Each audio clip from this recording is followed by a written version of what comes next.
Hallelujah.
Haleluya, glory bagimu Yesus Tuhan.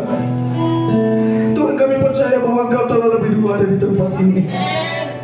Kami berikan hormat bagimu. Haleluya, glory bagimu Yesus Tuhan. Terima kasih Tuhan. Kira lama sandaya lama kuda lama takkan ya lama. Tuhan baik. Tuhan adalah gembalaku. Takkan kekurangan aku. Yang membaringkan aku di padang rumput hijau.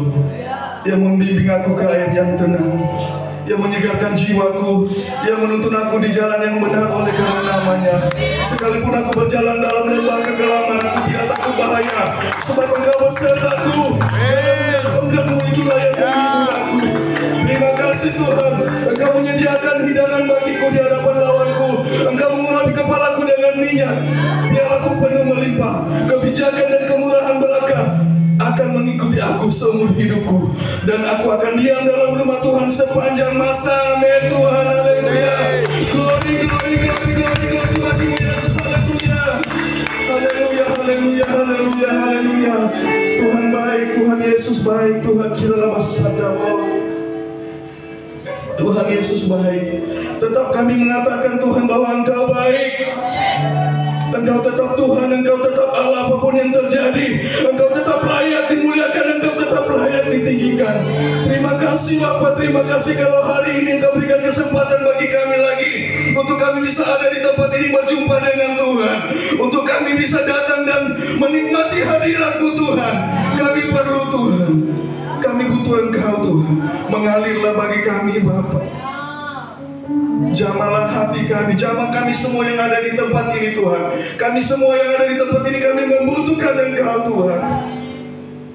Terima kasih Bapa. Dan kami juga akan memuji, meninggikan Engkau, sebab Engkau layak Tuhan. Terima kasih Bapa. Sekali lagi kami mohon Tuhan lawat kami. Di dalam nama Tuhan Yesus Kristus kami membuka ibadah ini. Haleluya. Amin. Mari kita berglory bagi Tuhan kita yang dahsyat. Kita semua percaya bahwa Dia hadir di tempat ini, amin. Dan jangan diam di hadirat Tuhan. Mari menari buat Tuhan. Haleluya.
Kita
pujian lagi bagi Allah kita yang luar biasa. Allah yang berkuasa di atas segala nama, amin. Cuma nama Yesus saja yang mampu berkuasa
bisa dijadikan kita.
dalam lubuk hati kami mau tetap dekat dengan Engkau, melekat dengan Engkau Tuhan. Lebih dalam lagi Tuhan. Kami mau mengenal Engkau lebih dan lebih lagi Tuhan.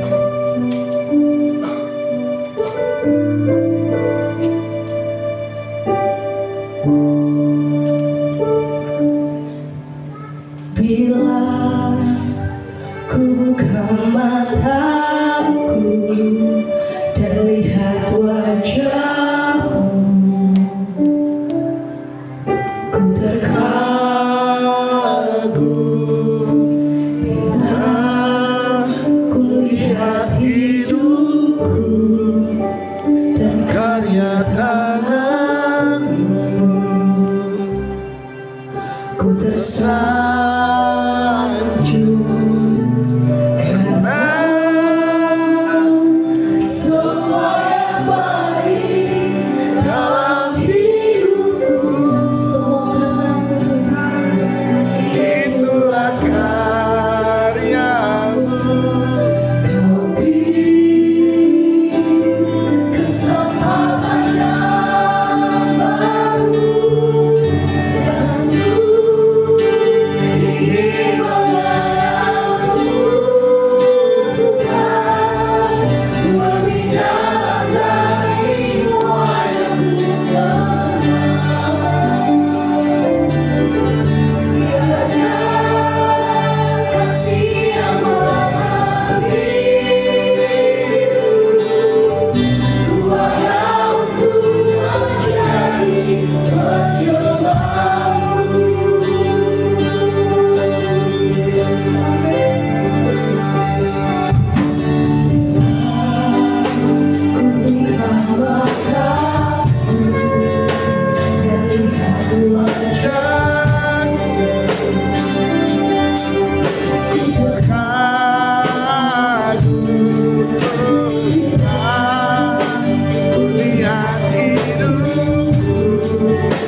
Kami bersyukur Tuhan.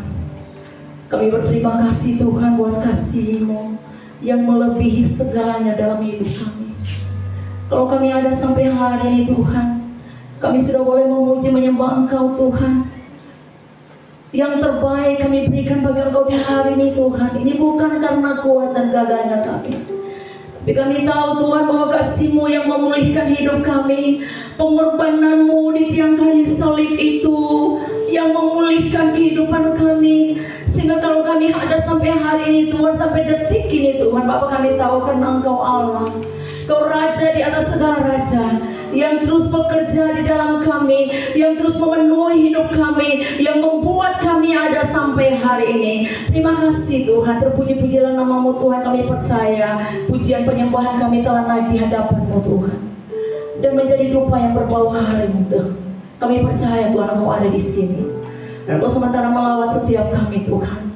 Roh Kudus bekerja di tempat ini, urapi setiap kami, hamba yang terbatas, bahkan semua kami, sehingga kebenaran firman Tuhan yang disampaikan Tuhan benar-benar Tuhan itu menjadi bagian dalam hidup kami, untuk kami bertindak, kami melakukan sesuai dengan apa yang Tuhan kehendaki di hidup kami. Terima kasih Bapa, terpuji-pujilah nama-Mu. Di dalam nama Tuhan Yesus firman yang hidup, kami siap untuk mendengar dan kami siap untuk melakukannya. Di dalam nama Tuhan Yesus kami berdoa. Haleluya. Amin. Silakan duduk Bapak Ibu. Shalom. Shalom, shalom. Yesus dahsyat. Belum bersemangat, mari bersemangat dulu. Shalom. Shalom, shalom, shalom. Yesus dahsyat. Ya puji Tuhan. Saya mau kasih salam buat Bapak Anggi sama Ibu Erna.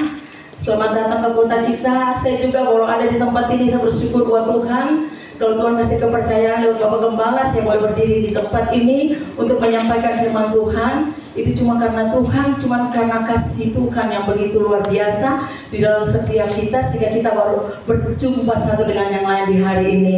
Puji Tuhan. Iya, mari salam kiri kananmu, katakan Tuhan yang baik, Tuhan dahsyat, Tuhan hebat di dalam kehidupan kita. Iya, puji Tuhan. Iya, hari ini tema yang saya mau sampaikan tentang kasih yang nyata. Kasih yang nyata. Kasih itu adalah suatu elemen terpenting dalam kehidupan manusia. Untuk mendapatkan kasih, orang rela melakukan apapun. Untuk mengungkapkan kasih, orang rela membayar harga setinggi apapun. Kasih adalah fondasi utama dalam hidup orang percaya. Tapi bagaimana kita mengenal kasih yang nyata? Ini yang perlu dipertanyakan bagi setiap kita. Bagaimana kita mengenal kasih yang nyata? Apakah hanya kata-kata indah dan perasaan hangat saja? Ataukah kasih itu harus terlihat nyata? Harus terlihat konkret, harus terlihat dalam kehidupan kita. Banyak orang bilang beta kasih, beta punya kasih kepada Allah. Banyak orang bilang bahwa kita mengasihi Tuhan dengan segenap hati dan kekuatan, dengan seluruh kehidupan kita. Tapi kenyataannya bahwa kasih kita semakin dingin. Kenyataannya bahwa kasih kita tidak begitu nyata dalam kehidupan kita. Ini yang perlu dipertanyakan bagi setiap kita, orang yang percaya kepada Tuhan. Oleh sebab itu hari ini saya mengangkat tema ini kepada kita semua, supaya kita selaku orang percaya, kita sadar bahwa kasih itu adalah fondasi. Kasih itu adalah dasar daripada setiap orang yang percaya kepada Tuhan. Jangan sampai kita bilang kasih, kita mengasihi Tuhan, tapi kasih kita semakin hari semakin luntur.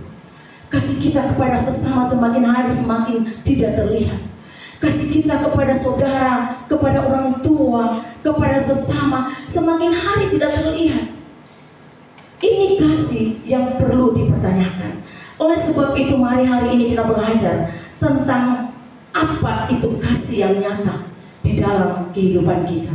Mari kita buka sama-sama di dalam pertama Yohanes 3 ayat 16 sampai dengan ayatnya yang ke-18. Untuk menghormati firman Tuhan, mari Bapak Ibu bangkit berdiri dan kita baca sama-sama. Pertama Yohanes 3 ayat 16 sampai dengan ayatnya yang ke-18. Dalam hitungan yang ketiga kita membaca sama-sama 2, 3. Demikianlah kita ketahui kasih Kristus, yaitu bahwa Ia telah menyerahkan nyawanya untuk kita, Jadi kita pun wajib menyerahkan nyawa kita untuk saudara-saudara kita. Barang siapa mempunyai harta duniawi dan melihat saudaranya menderita kekurangan, tetapi menutup pintu hatinya terhadap saudaranya itu, bagaimanakah kasih Allah dapat tetap di dalam dirinya? Anak-anakku, marilah kita mengasihi bukan dengan perkataan atau dengan lidah, tetapi dengan perbuatan dan dalam kebenaran. Silakan duduk Bapak Ibu yang kekasih di dalam Tuhan Yesus Kristus. Yang perlu dilakukan oleh setiap orang percaya. Ada beberapa hal yang saya mau sampaikan di pagi hari ini yang dapat memberikan kekuatan bagi semua kita, saya pribadi, bahkan semua kita yang ada di tempat ini. Bahwa yang perlu kita lakukan adalah pertama Yohanes 3 ayat 16 sampai 18 ini dikatakan bahwa yang pertama kita harus melakukan kasih yang nyata adalah kasih yang mengorbankan diri. Banyak orang tidak suka dengar tentang pengorbanan. Banyak orang tidak suka dengar tentang rela berkorban. Padahal kita harus sadar sungguh bahwa pengorbanan itu telah dilakukan oleh Yesus. Pengorbanan itu telah dilakukan oleh Raja di atas segala raja. Makanya di ayatnya yang ke-16 dikatakan bahwa demikian kita ketahui kasih Kristus, yaitu bahwa Ia telah menyerahkan nyawanya untuk kita. Jadi kita pun wajib menyerahkan nyawa kita untuk saudara-saudara kita. Yesus itu rela berkorban.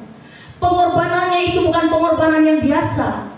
Pengorbanannya itu bukan pengorbanan yang kecil-kecil, tidak. Pengorbanan Tuhan itu adalah nyawanya. Pengorbanannya itu adalah kasih-Nya tanpa syarat. Pengorbanannya itulah pengorbanan tanpa batas dalam kehidupan kita. Ia tidak memandang. Yesus tidak memandang. Waktu Yesus tergantung di tiang kayu salib, Yesus yang bilang kalau beta mau rela berkorban untuk Maria.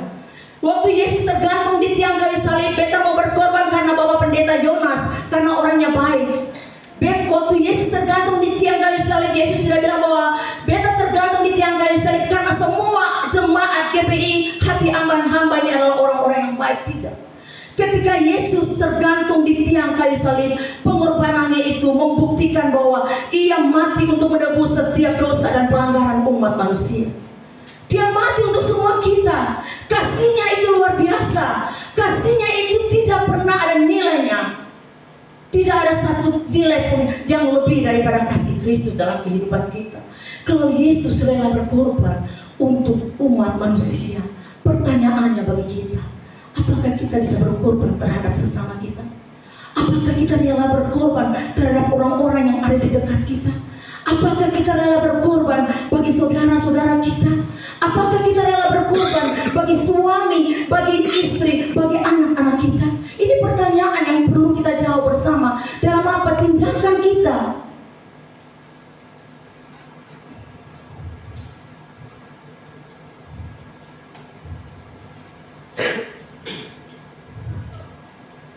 Pertama Yohanes 3 ayat 16 ini mengajarkan bahwa kasih yang sejati adalah kasih yang rela berkorban.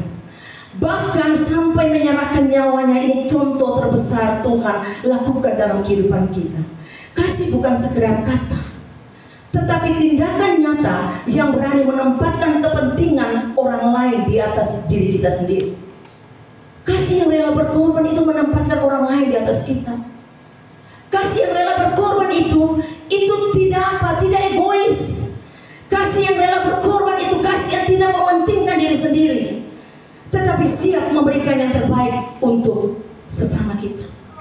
Pertama Korintus 13 ayat 4 sampai 6 bilang seperti ini. Kasih itu sabar. Kasih itu murah hati. Ia tidak cemburu. Ia tidak memegahkan diri dan tidak sombong. Ia tidak melakukan yang tidak sopan dan tidak mencari keuntungan diri sendiri. Ia tidak pemarah dan tidak menyimpan kesalahan orang lain. Ia tidak bersuka cita karena ketidakadilan, tetapi bersuka cita karena kebenaran. Ini kasih yang sesungguhnya.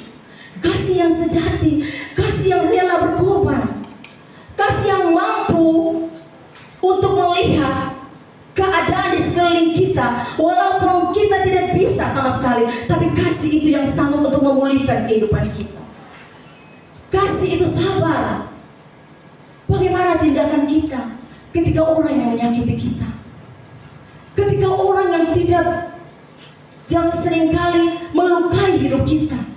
Bagaimana sabar ketika orang itu memfitnah kita, orang itu menyusahkan kehidupan kita. Bagaimana kita bisa sabar untuk menghadapi hal seperti ini? Kasih itu murah hati. Bagaimana kita bisa melihat setiap orang sekeliling kita ketika kita ada bersama-sama dengan mereka, bagaimana kasih, kemurahan hati itu kita berikan kepada sesama kita. Ini yang penting menjadi pelajaran bagi kita semua. Kasih itu tidak cemburu. Kasih itu tidak pernah cemburu. Kalau kasih cemburu, kalau kasih Allah Bapa itu cemburu kepada umatnya, iya, itu ia tidak datang ke dalam dunia ini menebus setiap dosa dan pelanggaran kita. Ini orang berdosa, dibikin apa nih Usi? Terlalu berdosa. Masa kita mau mati ganti Usi? Masa kita mau rela berkorban bagi Usi? Tidak. Kasih Tuhan itu kasih yang luar biasa, kasih yang murni, kasih yang sejati. Kasih itu tidak memegahkan diri dan tidak sombong.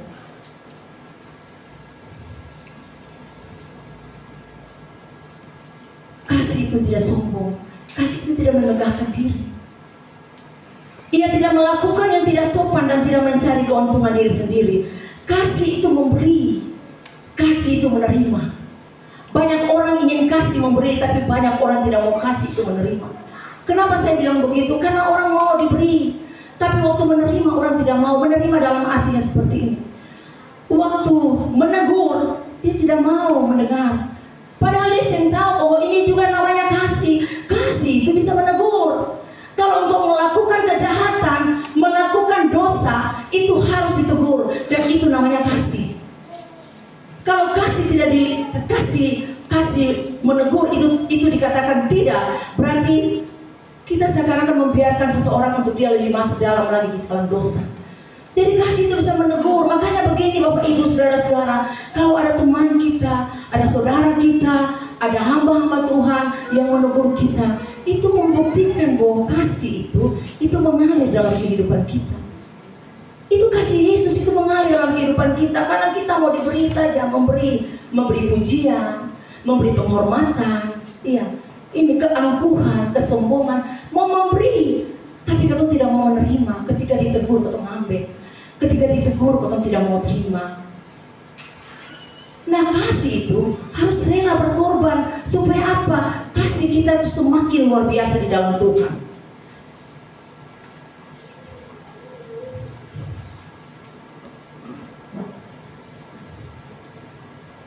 Kasih yang rela berkorban itu adalah kasih yang sejati. Coba bayangkan Bapak Ibu, kita semua di sini sudah punya anak, iya. Dan seorang ibu yang membesarkan anak-anaknya, iya. Ketika ibu itu dia melahirkan, iya, dia akan merawat anaknya itu dengan baik. Kasihnya itu begitu luar biasa kepada anaknya. Kasih tulus, kasih suci seorang ibu kepada anaknya.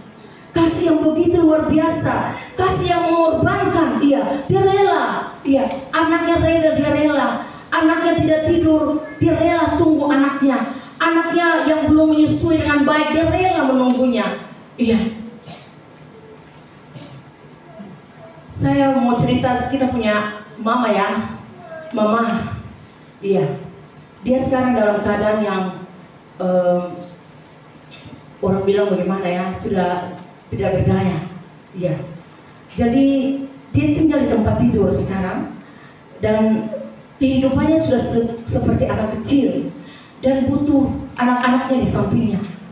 Dan dia sangat rewel, iya. Ketika kita datang kepada dia, pulang, dia cari lagi. Kita pergi pulang, dia cari lagi. Dan biasa sasaran empuk itu Ibu Mei, karena tinggal di rumahnya. Makanya Ibu Mei ini tidak bisa keluar. Kita baru keluar, mari dekat Ama, begitu. Jadi sudah seperti anak kecil, berteriak. Tapi pada akhirnya sebagai anak-anak, coba perhatikan baik. Waktu kecil saja itu, iya, kita sebagai anak ini waktu kecil, kita rewel, dia dengan sabar. Kita tahu menangis, dia dengan sabar. Kita lapar, kita teriak, dia dengan sabar merawat kita. Begitu besar kasih seorang ibu kepada anaknya. Terus kalau dengan kondisi kayak begini, terus dia berteriak kayak anak kecil, bagaimana hati kasih sebagai seorang anak. Kadang-kadang ada kerja, telepon, iya, nanti pergi mah, iya tutup, jalan, lari. Untuk saya bisa naik bawa mobil, saya lari ke sana, balik lagi. Dan saya pikir bahwa ini kasih. Seorang ibu dia bisa memelihara anaknya.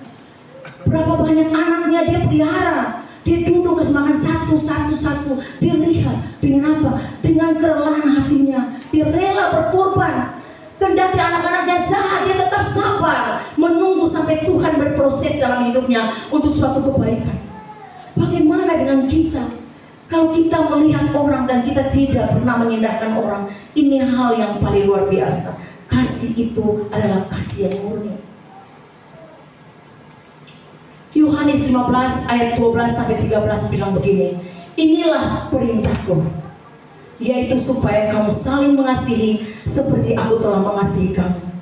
Tidak ada kasih yang lebih besar daripada kasih seorang yang memberikan nyawanya untuk sahabat-sahabatnya. Kasih Yesus bagi umat manusia tanpa syarat, pengorbanannya itu sempurna. Yesus rela berkorban bukan karena kita baik, tetapi karena dosa dan pemberontakan kita.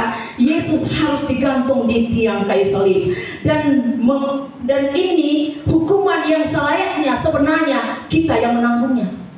Hukuman Yesus itu sebenarnya kita yang tanggung, tetapi kasihnya yang tanpa batas, kasihnya tanpa syarat, kasihnya yang sempurna itu dia datang memulihkan seluruh kehidupan kita. Makanya perintah Yesus di hari ini bilang, kamu harus saling mengasihi seperti aku telah mengasihi kamu. Kasih yang nyata memerlukan pengorbanan. Kasih yang sejati itu memerlukan pengorbanan. Mengampuni orang yang bersalah kepada kita itu butuh pengorbanan. Memberi di saat kita berkekurangan itu butuh pengorbanan. Itu butuh pengorbanan. Kadang-kadang kita tidak bisa memberi. Kita bisa memberi ketika kita ada. Kita belajar dari seorang janda di Sarfat. Kita belajar dari seorang perempuan yang datang memberikan dermanya di dalam rumah Tuhan. Dari apa yang ada bagi dia. Mungkin waktu dia kasih, dia sing makan lain. Mungkin kalau dia kasih itu dia sing apa-apa lain. Janda di Sarfat ketika Elia datang menemukannya, dan dia bilang kepada janda itu, berikan itu bagi kami. Janda itu bilang, katong sing ada apa-apa lagi, Bapak. Katong cuma punya ini saja, sedikit minyak dalam buli-buli dan cuma segenggam terigu ini per katong bikin kue. Katong makan habis itu katong mati. Ini janda bilang begitu. Bapak sing ada apa-apa lain. Apa yang harus kita berikan kepada Bapak untuk makan? Cuma ini saja. Elia bilang buat untuk saya dan buat untuk kalian. Elia bilang bikin saja. Lalu mereka memberikan kepada Elia. Memberi itu sampai sakit. Memberi itu sampai tidak ada apa-apa. Bukan berarti bahwa simpung apa-apa, ya. Simpung apa-apa, kalau saya nggak ada apa-apa lagi lalu kasih lalu berdiri juga jangan, Bapak Ibu. Tapi ketika kita masih mampu dan orang lain itu sangat membutuhkan, itu yang harus kita berikan. Karena orang kadang memberi itu daripada kelebihan. Orang kalau sudah lebih baru bisa kasih. Kalau kurang itu orang masih pikir-pikir. Tapi firman Tuhan di hari ini mengajarkan harus sampai sakit. Ya, saya mau kasih kesaksian. Kemarin waktu saya ada dalam satu panggilan, saya tidak pernah tahu bahwa saya harus berdiri di tempat ini. Saya tidak pernah membayangkan sekalipun bahwa saya harus berdiri di tempat ini. Dan saya tidak pernah tahu bahwa Tuhan harus bawa saya sampai di Larat. Itu tidak pernah terbayangkan dalam pikiran saya. Tetapi sudah lama sekali di dalam benak kami suami istri itu, kami punya kerinduan untuk ada di Larat. Bukan ada berarti kita ada di sana dan saya berdiri di sini di tempat seperti ini, di mimbar ini dan menyampaikan firman Tuhan. Tidak, itu tidak pernah terlintas di pikiran saya. Saya hanya tahu bahwa ketika saya sampai di Larat, saya ingin melihat keluarga saya ingin melihat saudara-saudara saya yang susah di sana karena mereka ada di dalam keadaan-keadaan yang sulit dan sukar, bukan hal makanan dan minuman. Tapi mereka ada dalam keadaan yang lemah, yang tidak tahu tangan kiri mana, tangan kanan mana. Mereka ada dalam keadaan mereka melakukan banyak hal yang menyakiti hati Tuhan. Dan itu membuat kita punya kerinduan untuk ada di Larat. Saya tidak pernah membayangkan bahwa Tuhan akan bawa saya ada di tempat itu. Dalam satu waktu, Ibu Gembala sampaikan kepada saya, Ibu Maria ikut pejabat ya. Saya bilang, tidak Mama, saya tidak bisa Mama, saya tidak mau Mama. Saya tahu banyak hal yang saya kurang, saya tahu banyak hal yang saya tidak bisa untuk mengambil keputusan ini. Lalu saya tanyakan kepada anak-anak saya, pertama sekali karena mereka ada di depan saya bilang begini, ini Bapak Gembala ada mau ini Mama untuk pejabat. Lalu pendeta, dia bilang, sudah Mama, ambil Mama. Tapi hati kecil saya masih mempertimbangkan semuanya. Masih pertimbangkan demi pertimbangan. Lalu suami saya tanya, ya sudah Mama, ikut. Nah, tujuan saya untuk ada diangkat sebagai seorang pendeta, pejabat, itu karena saya mau ditunjuk sebagai seorang untuk memimpin Korwil, koordinator wilayah Kabupaten Kepulauan Tanimbar. Itu tujuan, itu cuma buat itu. Lalu saya mengiyakan itu karena itu. Tetapi pada waktunya ada terjadi sesuatu yang terjadi di Larat. Lalu timbul di benak saya yang paling dalam sekali, Tuhan, kalau bagaimana Tuhan bisa izinkan saya dari sana. Itu benak saya memang. Tapi itulah saya, Bapak Pendeta, saya sama Bapak Pendeta, tapi itu tidak akan pernah terjadi. Karena saya berpikir bahwa di sana masih ada orang yang bisa untuk ada di sana, untuk bisa memimpin GPI generasi pilihan di Larat. Dan saya mulai pikir-pikir, kalau saya harus ke Larat, ini bagaimana saya tinggalkan pekerjaan saya tinggalkan keluarga saya tinggalkan semua apa yang saya punya, dan saya harus berjalan ke Larat. Dan pula Balai Larat itu bukan waktunya pendek, waktunya panjang. Perjalanan saya pernah ada dalam perjalanan yang 5 jam baru sampai di Larat. 5 jam baru sampai di Larat. Iya, karena kondisi jalannya. Dan pada saat itu pun juga perjalanan itu bukan tidak punya biaya. Saya pikir bahwa biayanya ini luar biasa. Kalau kita ke Larat pulang pergi itu saya hitung-hitung bisa sampai hampir 500-600 ribu. Itu 1 minggu kita pulang kembali ke Larat. Itu yang terjadi. Saya pikir ini, saya mulai hitung-hitungan dengan Tuhan. Tuhan bilang begini buat saya, Maria, kamu hitung-hitung buat saya. Kalau kamu ada sampai hari ini bukan kekuatanmu. Ini kekuatan Tuhan yang terus ada bagimu. Dan kalau Tuhan pakai engkau itu cuma anugerah. Lalu saya pikir-pikir waktu Bapak Gembala dari BPD ini kita untuk ada di sana. Ditunjang oleh suami saya, sudah mah di Larat saja saya apa-apa. Di sana kan keluarga banyak. Di sana tuh kan ketemu harus, di sana itu banyak yang dulu ada dalam keadaan yang sulit, sukar. Bukan hanya dalam ada yang tidak ada materi yang tidak benar baik. Bahkan mereka ada dalam keadaan-keadaan yang sangat, terus kita ambil keputusan. Nah sudah Tuhan bawa saya sampai di Larat. Saya berjalan sepanjang waktu saya berjalan. Iya. Kalau Bapak Ibu lihat saya tidak ada di sini, saya memang ada di Larat. Hari ini saya ada di sini dan saya diberikan kesempatan oleh Bapak Gembala karena saya besok mau berangkat sama-sama Bapak Gembala untuk mengikuti musyawarah daerah MD. Makanya saya ada di sini dan diberikan kepercayaan buat saya ada di mimbar ini. Dan saya melihat bahwa Tuhan bekerja itu luar biasa. Tuhan bekerja itu tidak tanggung-tanggung. Tuhan bekerja. Tuhan kasih kekuatan yang ekstra buat saya. Saya setiap minggu bolak-balik Larat Somlaki. Tapi saya tetap bersuka cita karena saya tahu bahwa Yesus mati di tiang kayu salib. Yesus rela mati itu bukan hal yang biasa.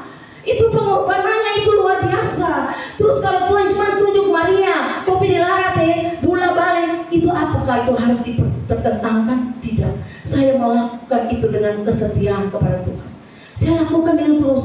Bukan itu Bapak Ibu. Kita ada di Larat itu, kita punya gedung itu tidak ada gedung seperti ini Bapak Ibu. Kita tuh ibadah di rumahnya orang. Orang kasih kesempatan bagi kita untuk kita ada di rumah itu. Karena masalah yang di Larat. Hanya kita ada di tempat itu. Dan kita sangat enjoy, sangat bersuka cita. Karena saya tahu bahwa di mana ada hadirat Tuhan, di situ ada sukacita yang melimpah. Dan saya ada bersama-sama dengan beberapa jemaat yang ada, tidak sebanyak ini. Tapi saya bersukacita. Bukan hanya itu Bapak Ibu. Setelah kita ada di Larat, ada keluarga saya yang sakit. Saya tidak tahu kenapa Tuhan bisa bawa saya ada di Larat, keluarga kita ada di Larat. Dalam keadaan saat ini saya melihat bahwa keadaan ekonomi dan keadaan yang sangat sulit terjadi di kota ini. Tetapi Tuhan bawa kita ada di sana. Dengan begitu pengeluaran yang begitu luar biasa, kita tetap taat kepada Tuhan. Kita tetap enjoy dengan Tuhan. Tuhan bawa kita ke Larat. Kita ada di sana dan satu keluarga saya. Iya, kita tidak punya gereja. Hanya kita sementara membangun gereja. Kita sementara membangun gereja di Larat. Dan ketika kita ada di Larat, bukan itu saja. Tuhan bawa kita ada dalam satu masalah, satu proses yang luar biasa. Yang Tuhan izinkan terjadi. Ibu Maria, Bapak Pendeta, kau bilang bahwa kau punya kasih. Kasih yang mana kau mau tunjukkan? Mana kasihmu? Saudara saya, saudara kita itu sakit. Dia kanker. Dia tidak punya uang sama sekali. Dia datang kepada kita. Dia datang ini kalau untuk kanker ini bukan biaya yang ringan, biaya yang cukup berat. Dan kita punya pertimbangan yang jauh. Aduh bagaimana bagaimana? Kita pertanyakan, kita minta, kita berdoa buat Tuhan. Kita harus menolong kan? Iya. Tapi dalam keadaan yang seperti ini, Tuhan bilang tolong dia. Dia sangat membutuhkan. Saya bilang sama dia, aduh, ketemu ini ada membangun gereja, dana nih, ketemu ini ke gereja. Tapi di situ Tuhan bilang ini orang ini butuh, ada orang yang sangat membutuhkanmu untuk melakukan sesuatu bagi dia. Saya sama Bapak Pendeta, kita mulai komunikasi, terus kita ambil keputusan, dia menjual rumahnya. Saya pikir kalau jual rumah ini kan ketemu di Larat ini kan bola balik. Terus ketemu di Larat telah diberikan ke satu tempat itu untuk ketika ketemu di Larat bisa tinggal di tempat itu. Terus untuk apa dengan tempat ini? Bagi kita belum ada keperluan apa-apa bagi tempat ini, bagi rumah ini untuk kita harus tinggal di Larat. Bahkan rumahnya itu bukan tempat usaha, tidak. Rumahnya itu tidak tempat usaha lalu di jalan supaya kita bisa buat, tidak. Rumah ini sudah ada di dalam. Dan kita harus mengambil keputusan untuk menolong nyawa orang ini. Iya. Dan pada akhirnya kita mengambil keputusan, kita tidak melihat lagi tempat, posisi itu menguntungkan, tidak menguntungkan, tidak lagi kita lakukan. Kita ambil keputusan harus menolong dia. Dan kita menolong orangnya. Dia jual rumah bukan murah, tapi kita ambil keputusan untuk bantu dia. Memang dalam kondisinya yang tidak satu kali, tapi dia membutuhkan itu. Dan kita bilang bahwa Tuhan, kita cuma butuh Tuhan untuk dapat menolong orang ini. Dengan kekuatan kita tidak akan mampu. Dengan kekuatan kita tidak akan bisa. Tapi kita percaya bahwa dengan Tuhan pasti semuanya ini berjalan dengan baik. Dan itu berjalan sampai hari ini. Kita bisa menolong orangnya, orang yang ada di Jakarta sementara dalam pengobatan, dalam kemo. Dan sampai hari ini saya tetap, bukan hanya harta yang saya kasih, saya tetap bilang buat dia, tetap saya telepon sama dia, tetap bersuka cita, tetap bergembira. Kalau Tuhan masih kasih kesempatan sampai hari ini bukan karena kekuatanmu. Tuhan kalau masih kasih kesempatan sampai hari ini karena kekuatan Tuhan. Itu yang memberikan engkau hidup sampai hari ini. Dia bilang begini buat saya, orang lain kalau kemo tuh semuanya dong susah, dong pulang pasti mabuk, pulang pasti. Tapi kalau ketika beta kemo, beta pulang, beta dalam keadaan yang baik-baik saja. Dan dia sudah kemo 2 kali dan tinggal 24 kali dia menjalani ini. Saya tetap berdoa, kita tetap berdoa buat dia. Dan ini, kasih itu bukan cuma materi yang kita memberi. Kasih itu orang sementara membutuhkan pertolongan bagi kita. Apakah kita rela waktu kita berdoa? Kita rela kasih berdoa bagi orang lain. Waktu kita berdoa, jangan sampai kita berdoa cuma bagi diri kita sendiri. Tuhan berkati, Tuhan limpahkan berkat-Mu. Tanpa kita melihat bahwa di sekeliling kita ada orang-orang yang sangat membutuhkan. Ini yang penting Bapak Ibu. Supaya apa? Kasih kita itu semakin nyata. Jangan kita bilang kasih, tapi kasih tidak pernah nyata. Ini bukan saya menyombongkan diri Bapak Ibu, tetapi ini yang terjadi dalam kehidupan kita. Kita tidak punya apa-apa. Sekarang keadaan kita sulit. Sulit Bapak Ibu, dengan keadaan kota Somlangi seperti ini. Sulit sama sekali. tetapi Tuhan tetap menggerakkan hati kita. Saya kemarin tergerak dengan seorang kekasih di tempat ini. Ketika saya telepon dia, orangnya sudah tidak ada. Saya punya hati ini tergerak buat dia, saya harus bantu dia, saya harus tolong dia. Tapi ketika saya telepon dia, orangnya sudah tidak ada. Saya bilang, aduh, saya rasa menyesal gitu. Aduh, sebenarnya saya sudah mesti bantu dia. Tapi Tuhan, manusia sehebat apanya manusia, sehebat apapun keadaan kita, kita tidak sama dengan Tuhan.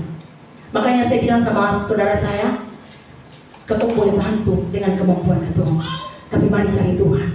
Dekatkan dirimu kepada Tuhan. Karena kalau hari ini kau bantu 1 kali mungkin bisa, 2 kali mungkin bisa, 3 kali mungkin bisa, tapi selebihnya itu keterbatasan daripada kita sebagai manusia. Tetapi mari cari Tuhan, karena kalau Tuhan yang menolong, Tuhan yang melakukan sesuai dengan kehendaknya, itu semuanya luar biasa di dalam Tuhan. Ini yang menjadi peringatan bagi kita semua, bahwa kasih itu harus bisa rela berkorban. Hal yang kedua, kasih yang nyata itu menggerakkan tindakan. Jadi kasih yang nyata itu menggerakkan tindakan. Jangan kau bilang, aduh, kau mengasihi aku, mengasihi Engkau Yesus dengan segenap hatiku. Kau tidak menyanyi, aku mengasihi. Padahal orang waktu susah kau melihat seperti seorang waktu berjalan Lewi, dia berjalan, lalu ada orang yang jatuh, ada orang di pinggir jalan yang tidak punya harapan, ada orang di pinggir jalan yang mau mati. Ya, sebagai seorang Farisi, orang yang tua-tua agama, ya, pendeta, pengajar, pelayan, waktu ketika dia berjalan, dia menemukan seorang yang jatuh di jalan, dia lewat saja. Iya, dia tidak punya tindakan, tidak punya belas kasihan kepada orang itu. Ini bukan namanya kasih. Kalau kita bilang bahwa aku mengasihi Tuhan dengan segenap hatiku, jangan cuma orang bilang cuma lip service, ya, jadi kata-kata yang manis kita lakukan. Ya, ini menjadi peringatan bagi kita semua anak Tuhan di tempat ini. Jangan cuma menyanyi, aku mengasihi Yesus dengan segenap hatiku. Tapi ketika kita melihat teman susah, kita melihat teman tidak berdaya, kita tidak datang mengangkat dia, malah kita mencemukan dia. Kita bilang bahwa orang berdosa, kita tidak layak dengan usia. Kita minggat dari dia, tidak bisa. Dia selevel dengan beta. Beta boleh orang baik, dia orang jahat. Ini bukan. Kita harus mengasihi orang dengan tindakan. Bagaimana ketika orang itu jatuh, mari kita datang lalu angkat dia, datang bicara dengan dia, bawa dia kembali kepada Tuhan. Ketika dia jatuh dalam kelemahan tubuh, mari bawa dia. Suami istri, kalau suamimu jatuh, mari istri penolong yang luar biasa untuk membawa suami datang kembali kepada Tuhan. Seorang istri, seorang suami, kalau melihat istrimu jatuh, istrimu lemah, mari datang bagi dia, menjadi penolong bagi dia. Ini orang yang bekerja punya kasih dalam tindakan. Kadang-kadang kita melecehkan orang lain, kadang-kadang kita tidak melihat orang lain. Kita bagus di atas mimbar, tapi kita tidak bagus di bawah. Ini tidak boleh terjadi di tempat ini.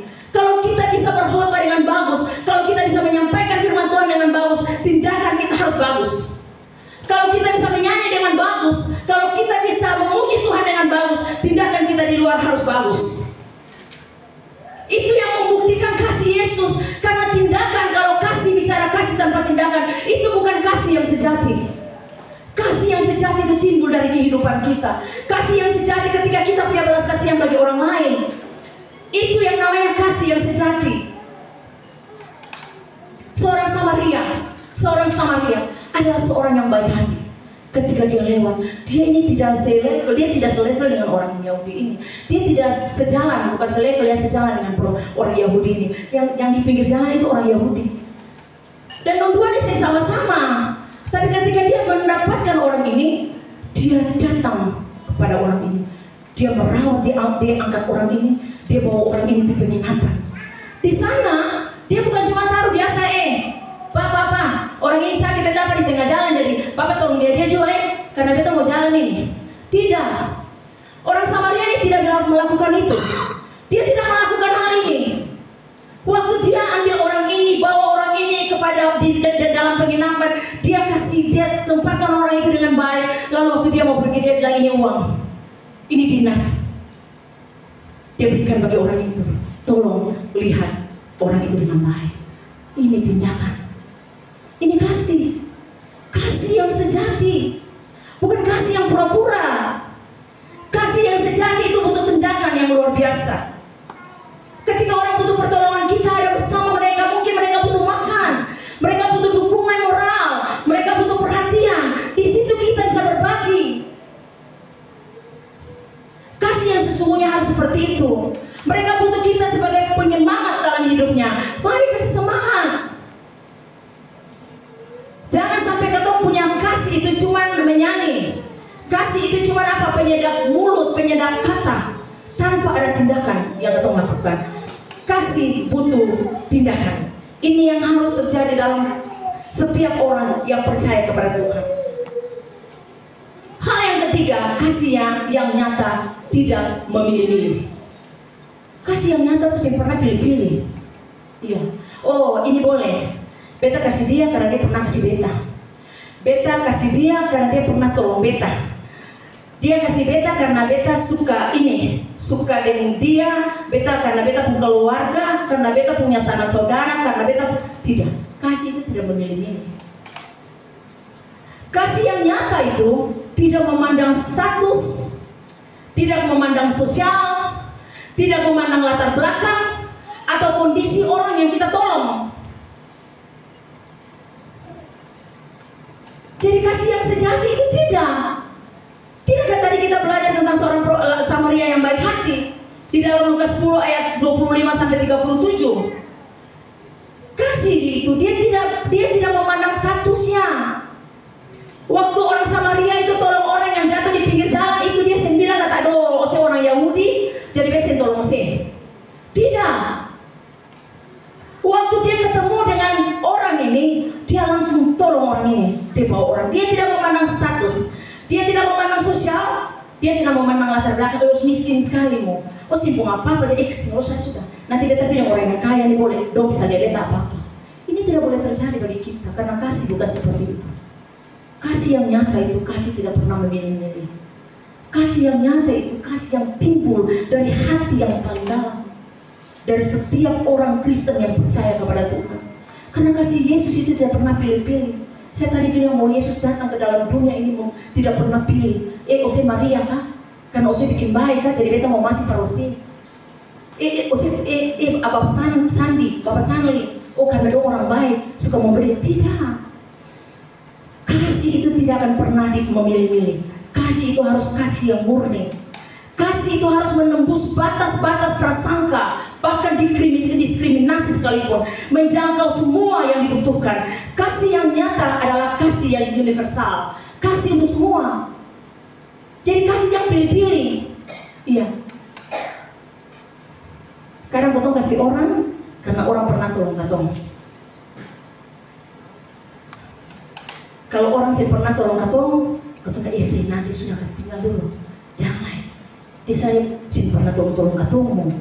Begitu. Kadang-kadang katong anak-anak Tuhan begitu. Dia pernah tolong katongmu. Jangan ya dia. Saya perlu. Pada orang sangat membutuhkan. Atau kasih memilih-milih itu. Kadang katong lihat begini. Dia pun apa yang dia bilang. Supaya kalau hari ini beta kasih dia, besok lusa pasti dia bisa kasih beta lagi. Itu kasih yang memilih-milih. Tapi kasih yang memilih, yang tidak memilih-milih itu kasih seluas samudra, kasih selebar samudra. Kasih kita itu harus luas. Apapun keadaan kita, apapun yang terjadi dalam kehidupan kita, apapun masalah kita, apapun yang kadang tidak kita mengerti, kita tidak kehendaki dalam kehidupan kita, kita punya kasih itu harus seluas samudra. Karena kita bisa melihat, kita tidak akan lihat orang berstatus, kita tidak akan lihat orang sosial, kita tidak akan lihat latar belakang orang, lalu bisa membuat kita timbul kasih dalam hidup kita. Tapi kita akan memberi kasih yang sesungguhnya, kasih yang luar biasa. Di dalam Galatia 5 ayat 13-14 dikatakan seperti ini, saudara-saudara, memang kamu telah dipanggil untuk merdeka, tetapi janganlah kamu mempergunakan kemerdekaan itu sebagai kesempatan untuk kehidupan dalam dosa, melainkan layanilah seorang akan yang lain oleh kasih. Sebab seluruh hukum Taurat tercakup dalam satu firman ini, yaitu kasihilah sesamamu manusia seperti dirimu sendiri. Jadi kasih itu kepada sesama sama dengan kita mengasihi diri sendiri. Iya, dalam rumah tangga bagaimana caranya kita saling mengasihi satu dengan yang lain. Kita saling menegur satu dengan yang lain. Iya. Saya kalau biasa bikin salah, sesuatu yang salah, langsung Bapak Pendeta bilang itu salah Mama, salah. Kadang-kadang bukan bilang begitulah, dia cuma berdiri begini saja. Iya, berdiri saja, lalu nganga saja, oh iya itu salah. Salah, so boleh. Iya, ada begitu orang yang datang cuman, oh ketuk su tahu salah. Ini orang yang tahu salah, orang yang tahu bahwa dia buat salah. Ada orang su bikin salah, waktu tagor, saya mau terima lain. Su bikin salah nih, lalu mau tagor lain, saya mau terima lagi. Ini orang angkuh, orang sombong. Su salah, terima, lalu mulai memperbaiki hidup. Itu yang baik. Kalau sudah salah, lalu seakan-akan benar. Ya iblis sekarang iblis sekarang bermain bukan yang disalah-salah. Iblis sekarang bermain yang sudah benar-benar itu, rasa diri benar. Oh beta boleh benar, orang itu sih benar, itu sih. Beta boleh. Oh beta sih level yang dia, beta boleh itu sih. Beta mau bergaul itu cuma bergaul yang begini saja. Kelompok ini boleh, cocok dengan beta. Kelompok ini boleh, baru bagus. Kelompok ini boleh, baru bisa. Jangan, Bapak Ibu, kita harus ada di dalam semua lini, karena semua orang membutuhkan kita. Kalau kita bilang kita anak Tuhan, kita bilang kita orang Kristen, semua orang membutuhkan kita. Dalam segala hal, dalam komunitas kita, bahkan dalam pelayanan kita, bahkan dalam gereja kita, supaya apa? Orang merasa diterima, orang merasa ada penerimaan. Jangan sampai ketika orang datang ke teman asing, bisa kenal dia, jadi sen jangan. Nanti sudah, yang kenal dia baru pilih dia, yang kenal dia baru pilih layani dia. Ini salah. Ini bukan namanya kasih. Kasih harus universal untuk semua orang, siapapun dia yang datang ke tempat ini. Kita harus melayani dia dengan baik. Jangan sampai kau tahu ya, oh ini dia boleh. Oh iya, mari layani baik. Lalu orang-orang yang ketemu yang pernah tahu nih datang, lalu ketemu mulai apaikan. Ini tidak boleh terjadi, Bapak Ibu. Saya percaya bahwa kalau kita bilang bahwa kita punya kasih, dan kasih itu datang daripada Kristus, itu pasti kasih kita itu akan menyenangkan banyak orang. Kasih itu akan memulihkan banyak orang. Karena tindakan kita tidak memilih-milih orang. Siapa saja kata mau bergaul, mau orang yang lemah sekalipun, kata mau bergaul dengan dia. Waktu kau ada di dia nih kan, Tuhan waktu bawa kau ada di dia ini dalam keadaan lemah, dalam keadaan terjatuh ini, kau ada di dia, tujuannya ada. Kenapa saya bilang tujuannya ada? Supaya di situ yang kuat itu menguatkan yang lemah. Kata kuat ada perdong yang lemah. Jangan sampai dong sujatuh kau tindis lebih jatuh lagi di dalam. Dong Sulaiman kau kasih lebih lemah lagi, dong tidak berdaya. Padahal firman Tuhan bilang pada kau semua bahwa apa kau harus ada untuk memberkati orang lain. Kau harus ada untuk memuatkan orang lain. Kau ada di situ untuk apa? Hidup kau itu bisa jadi berkat, memulihkan orang lain. Lewat apa? Perkataan kita, lewat tindakan kita, lewat semangat kita ada untuk mereka bersemangat. Jangan sampai orang jatuh, kau tambah jatuh doang. Ini tidak boleh terjadi. Ini bukan namanya kasih. Kasih yang murni itu kasih yang tidak pernah memilih. Abed suka dia jadi dia sah. Kalau orang lain sabar dulu. Ini bukan namanya kasih. Jangan kita jadi orang Kristen yang berpura-pura. Jangan kita jadi orang Kristen yang munafik di hadapan Tuhan. Jangan. Kita harus menjadi orang Kristen yang militan di hadapan Tuhan. Salah bilang salah, benar bilang benar. Jangan pura-pura. Jangan munafik. Karena kasih yang nyata, hal yang keempat, kasih yang nyata itu membawa damai. Kasih yang nyata itu membawa damai. Damai bagi semua orang. Ketika ketemu ada di situ pasti damai terjadi di tempat itu.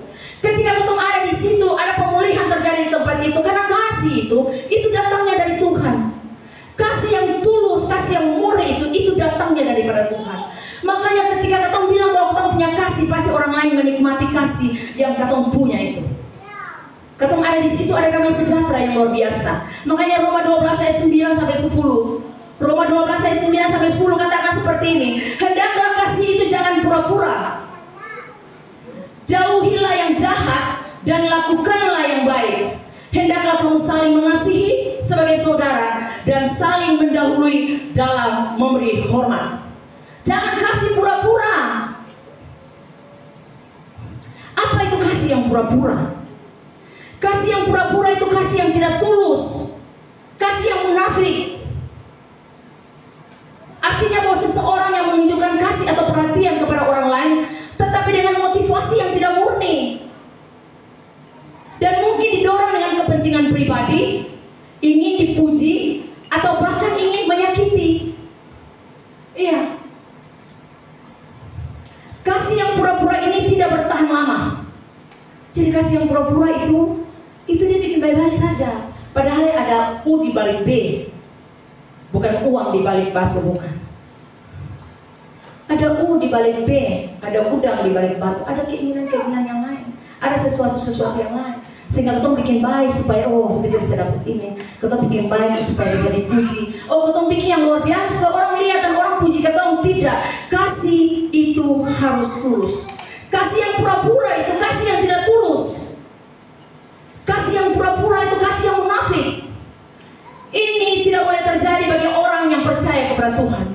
Ini tidak boleh terjadi bagi setiap anak-anak Tuhan yang ada di tempat ini. Kita punya kasih itu harus seluas samudra. Saya tadi bilang, kasih kita itu seluas samudra. Iya. Pengampunan itu harus terjadi. Kita harus datang berdamai dengan orang lain. Kita harus pembawa damai. Kita harus jadi pendamai. Karena Kristus itu telah mendamaikan kita dengan Allah. Makanya kita, kalau kita katakan bahwa kita adalah anak-anak Allah, kita harus jadi pendamai bagi orang lain. Jangan sampai kita datang jadi perusuh, jadi provokator. Itu bukan kasih.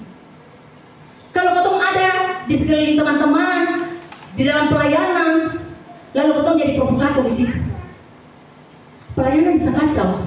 Kalau ada orang-orang seperti ini pelayanan kacau. Tapi kalau ketemu ada di situ, lalu ketemu membawa damai, ada sukacita, ada satu kesatuan hati. Itu yang paling penting, bukan hanya ada dalam pelayanan, di dalam rumah tangga sekalipun. Kalau ketemu kasih pura-pura, papa cuma pura-pura saya dan mama saya. Kasih pura-pura, atau anak-anak pura-pura dengan papa saya supaya dapat gobang begitu. Orang pura-pura kasih papa, datang elus-elus papa. Iya saya kemarin telepon dengan, saya duduk dengan Papa Hamenda dan Ibu Hamenda, dan dia bilang, dong cerita bahwa kalau Cece Jenny telepon begitu, lalu mulai rayu-rayu papanya ke muka dulu. Karena mau minta uni toh, lalu mulai rayu-rayu papa kamu. Tapi itu bukan kasih yang pura-pura, bukan. Itu anak manja kepada orang tuanya. Iya. Lalu dia mesti ini dulu baru minta papanya uang. Nah, tapi itu bukan itu. Tapi kasih yang pura-pura itu kasih yang apa ya? Kasih yang tidak tulus. Bahkan bukan itu saja, saya mau bilang bagi kalian semua bahwa kasih yang tidak tulus ini seperti ini. Kalau ketemu dari tambang bikin salah, toh, lalu ketemu sing tabur dong. Ini ketemu kasih yang tulus. Kasih tidak tulus. Karena begini, kalau tambang salah, ketemu lihat tetap salah, dan ketemu tidak menegurnya, ini ketemu akan membawa kehancuran dalam kehidupannya. Jadi kasih yang tulus ini, jadi ketemu bilang begini, sudah kasih tinggal saja. Biar mau jatuh atau mau apa sih, nggak apa-apa lah, yang penting beta ada baik-baik saja. Itu bukan kasih. Kasih yang tulus itu kasih yang bisa menegur, kasih yang bisa membawa orang daripada kejahatan kepada kebaikan. Kasih yang tulus itu kasih membawa orang dalam kekurangan kepada kelebihan. Ini kasih yang tulus. Jadi motivasi kita di dalam kasih itu harus perlu dan benar-benar itu terjadi dengan baik dalam kehidupan kita. Kasih yang pura-pura itu pada akhirnya akan menimbulkan kekecewaan.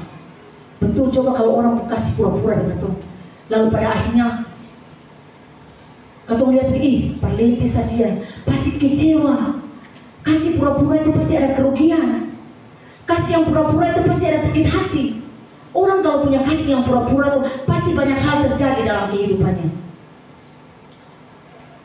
Contoh, kita mau kasih contoh begini. Seseorang yang selalu bersikap baik di depan dan perhatian kepada orang lain, tetapi di belakang mereka membicarakan keburukan orang lain. Jadi dia di muka nih, dia bicara manis sih, bicara baik-baik sekali, tapi di belakang itu ancur, dia cerita orang sampai ini gosip. Dan ini tidak boleh terjadi bagi anak-anak Tuhan. Ini bukan namanya kasih. Kasih itu bisa menegur. Kalau lihat teman salah, lebih baik datang tegur dia, mari peluk dia, layani dia, bangkitkan semangatnya kembali. Ini kasih. Tapi kalau ketika ketemu lihat teman jatuh, lalu ketemu menghindar dari dia, ketemu bilang osis yang layak, ini bikin dosa yang pernah itu bisa bangkit. Ini dia butuh ketemu untuk datang bagi dia. Ini yang harus benar-benar sebagai orang Kristen, ini harus benar-benar terjadi dalam kehidupan kita. Makanya dikatakan di ayatnya 10, hendaklah kamu saling mengasihi sebagai saudara dan saling mendahului dalam memberi hormat. Hal yang demikian sekarang sudah menjadi barang langka. Saling mendahului ini sudah menjadi barang langka. Ya, saya kemarin, saya tersentak sendiri, ya. Mungkin saya yang salah, saya yang tidak bertindak, Tetapi saya mau bilang bagi ketemu semua pelayan-pelayan Tuhan yang ada di tempat ini. Dulu saya merasa bahwa ketika ketemu habis, kemarin saya kayak 2 puasa itu saya merasa begini bahwa ketemu pada akhirnya ketemu tidak berbagi lagi begitu dengan satu teman-teman, dengan itu. Lalu saya berpikir begini, oh mungkin sekarang samanya sudah baru, gitu. Lalu masing-masing jalan cari. Karena saya sudah ada di GBI ini 22 tahun. Kita sudah ada bersama-sama dengan Bapak Gembala di tempat ini 22 tahun. Dan kita sudah segala sesuatu yang pernah terjadi di tempat ini, kita sudah lihat. Kita sudah ada sama-sama. Dan sampai hari ini Bapak Gembala, Tuhan percayakan saya berdiri di tempat ini, saya harus menyampaikan hal ini. Supaya jangan sampai kasih kita itu semakin dingin. Jangan sampai kita tidak saling menghormati satu dengan lain. Kita datang bergereja tapi pada akhirnya biasa-biasa saja. Kita datang bergereja tapi kasih kita semakin luntur. Kita datang ke gereja tapi semakin hari hal itu biasa saja. Dan tidak ada perubahan demi perubahan dalam kehidupan kita. Mari kasih kita tumbuhkan kembali dalam hidup kita. Mari kita saling merangkul, saling memberi, saling menghormati satu dengan yang lain, saling berdamai satu dengan yang lain. Kasih yang nyata itu diwujudkan dalam kehidupan melalui hal-hal sederhana. Sederhana sekali, dengan orang dengan sepenuh hati. Kadang-kadang potong bicara, ada bicara di tempat lain, saya menghormati orang. Ini bukan kasih. Kasih yang sesungguhnya itu kita harus menghormati orang lain. Ketika orang bicara dan ketong harus benar-benar mendengarkan dia bicara. Ini kasih. Ketong ada bicara tapi pergi dari ini kan bukan, ini tidak menghormati. Kita harus, kalau kasih kita harus bisa menghormati. Karena itu sederhana, mendengar dengan sepenuh hati kepada orang lain, memberi tanpa pamrih, ini kasih. Melayani dengan sukacita dan selalu siap mengampuni. Ini hal yang paling penting bagi kita setiap orang yang percaya kepada Tuhan. Melayani dengan sukacita dan selalu siap mengampuni. Kita juga harus berani menegur dengan kasih agar sesama bertumbuh dalam kasih. Jadi kasih bukan hanya memberi, tetapi kasih juga bisa menerima. Matius 25 ayat 35 sampai 40 saya mau tutup. Sebab ketika aku lapar, kamu memberi aku makan. Ketika aku haus, kamu memberi aku minum. Ketika aku seorang asing, kamu memberi aku tumpangan. Ketika aku telanjang, kamu memberi aku pakaian. Ketika aku sakit, kamu melawat aku. Ketika aku di dalam penjara, kamu mengunjungi aku. Maka orang benar itu akan menjawab dia. Katanya, Tuhan, bila manakah kami melihat engkau lapar dan kami memberi engkau makan, atau haus dan kami memberi engkau minum? Bila manakah kami melihat engkau sebagai orang asing dan kami memberi engkau tumpangan, atau telanjang dan kami memberi engkau pakaian? Bila manakah kami melihat engkau sakit atau dalam penjara dan kami mengunjungi engkau? Dan raja itu akan menjawab mereka, aku berkata kepadamu, sesungguhnya segala sesuatu yang kamu lakukan untuk salah seorang dari saudaraku yang paling hina ini, kamu telah melakukannya untuk aku.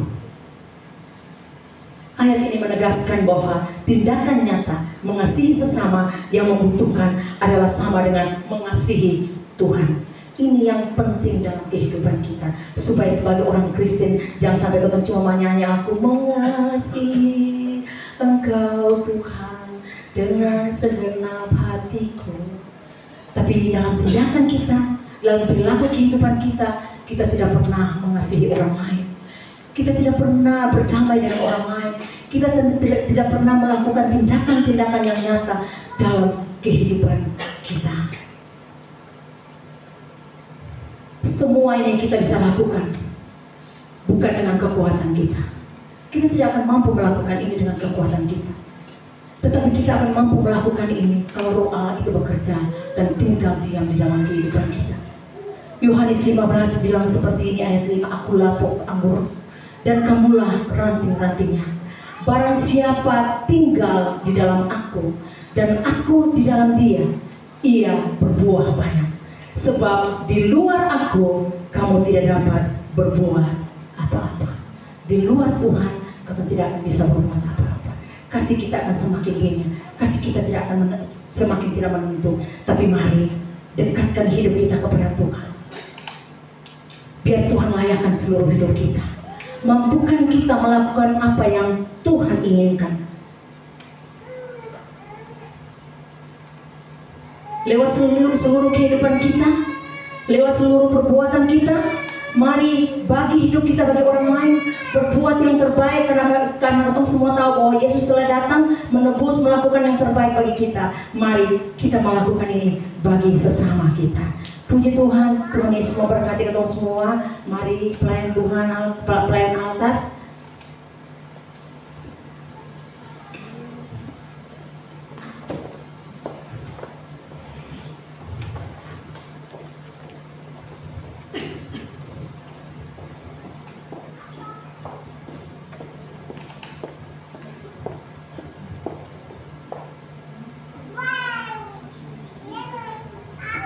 Puji Tuhan, firman Tuhan saya telah tibakan di sini.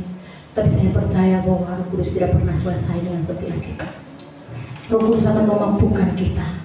Roh Kudus akan menuntun seluruh kehidupan kita, sehingga kita akan terus berjalan sesuai dengan apa yang Tuhan mau, apa yang Tuhan kehendaki di hidup kita. Biarlah kasih kita kepada Tuhan dan kasih kita kepada sesama itu nyata dalam hidup kita, sehingga kita sementara mempersiapkan diri kita. Kita tidak tinggal tetap di dunia ini karena harapan kita bahwa akan tinggal, tapi kasih kita tidak akan pernah tinggal. Kita akan bawa kasih kita akan bawa karakter hidup kita kepada Yesus, dan sudah sangat dekat kedatangan Tuhan. Mari persiapkan hidup kita, persiapkan seluruh kehidupan kita. Mari kasih kita lebihkan kita tumbuhkan dalam hidup kita.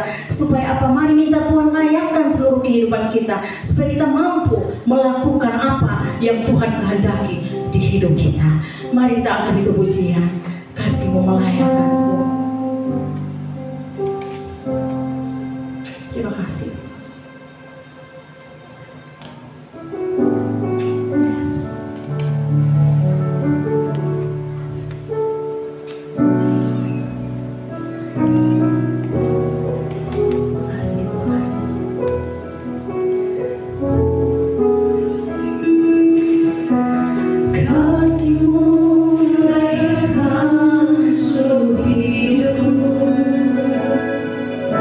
Mampukan ku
boleh mendengar Engkau bicara dalam setiap kami Bapa.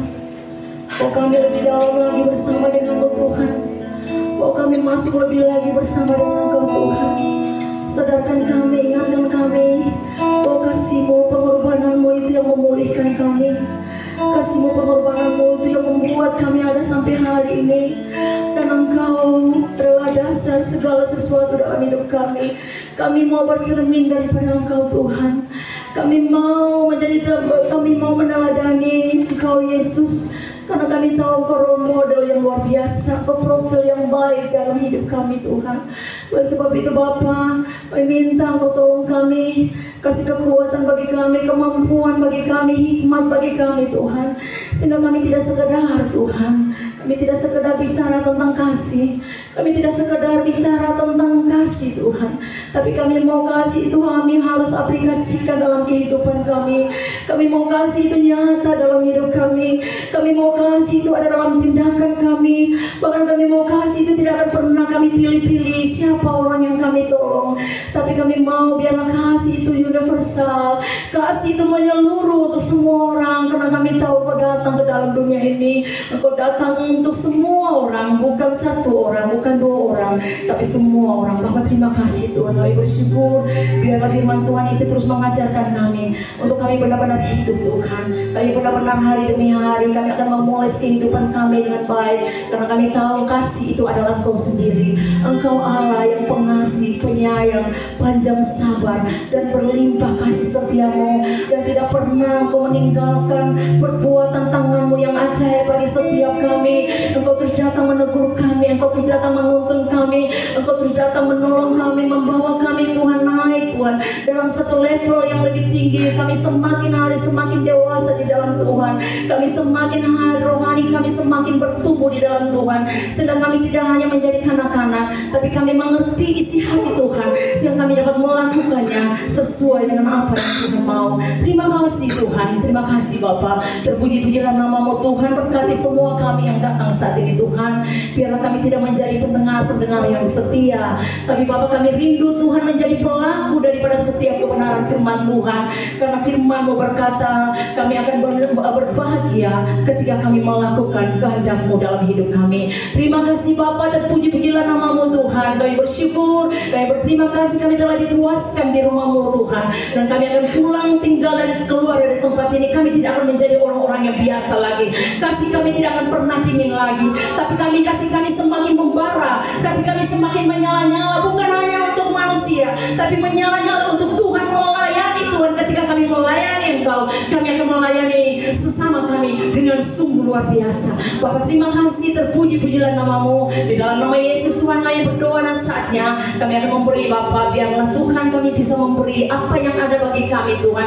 Kami tidak akan pernah tahan-tahan Tuhan, karena kami tahu Engkau telah memberi semuanya bagi kami Tuhan. Dan saat ini Tuhan, ini saat waktunya kami bisa memberi untuk pekerjaan Tuhan. Bapa taruh di hati semua kami Tuhan, untuk kami bisa memberi dengan ketulusan hati kami Tuhan, untuk Engkau pelayanan ini boleh diperluaskan Tuhan.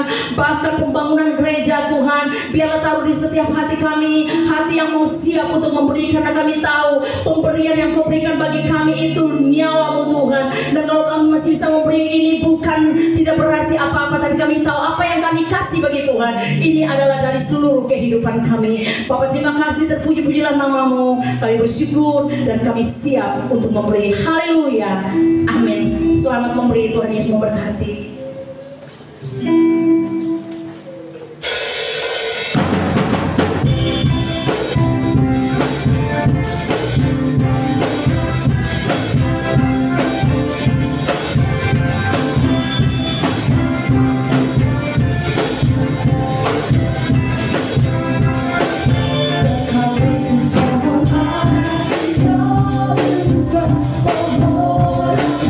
Tidak berubah.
menyelamatkan.